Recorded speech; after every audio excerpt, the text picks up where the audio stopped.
വഴിയോര കച്ചവടക്കാർക്ക് നെന്മാറ ഗ്രാമപഞ്ചായത്ത് സർട്ടിഫിക്കറ്റ് വിതരണം ചെയ്തു. നെന്മാറ വല്ലങ്ങി വേലയോടനുബന്ധിച്ച് വിവിധ സ്ഥലങ്ങളിൽ നിന്നും നെന്മാറയിലെത്തി കച്ചവടം നടത്തുന്നവർക്കാണ് സ്ഥിതിവിവരക്കണക്കിന്റെ അടിസ്ഥാനത്തിൽ സർട്ടിഫിക്കറ്റ് വിതരണം ചെയ്തത്. ഗ്രീൻ പ്രോട്ടോകോൾ പാലിക്കുന്നതിന്റെ ഭാഗമായാണ് നിരീക്ഷണത്തിന് ശേഷം സർട്ടിഫിക്കറ്റ് നൽകിയതെന്ന് പഞ്ചായത്ത് സെക്രട്ടറി ശ്രീപ്രിയ പറഞ്ഞു.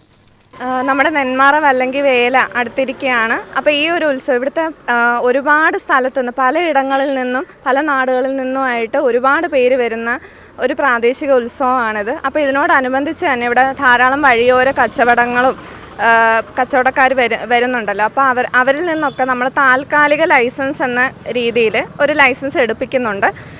ഇതിന് ഉദ്ദേശമെന്ന് പറഞ്ഞാൽ കൃത്യമായിട്ട് നമുക്കൊരു ഡാറ്റ കിട്ടാൻ വേണ്ടിയിട്ട് എത്ര പേര് ഇവിടെ വന്ന് കച്ചവടം ചെയ്യുന്നു, അനധികൃതമായിട്ട് ആരും തന്നെ കച്ചവടം ചെയ്യുന്നില്ല എന്ന് ഉറപ്പ് വരുത്താനും, അതുപോലെ ഭക്ഷ്യസുരക്ഷ ഉറപ്പ് വരുത്താനും, പിന്നീട് ഇവിടെ നിന്ന് ഇവർ മാറിപ്പോകുമ്പോൾ നമ്മൾ കൃത്യമായ ഹരിതചട്ടം പാലിച്ചുകൊണ്ടാണ് ഇവിടെ കച്ചവടം നടക്കുന്നതെന്ന് ഉറപ്പ് വരുത്താനും വേണ്ടിയിട്ടൊക്കെയാണ് നമ്മളിത് ചെയ്യുന്നത്.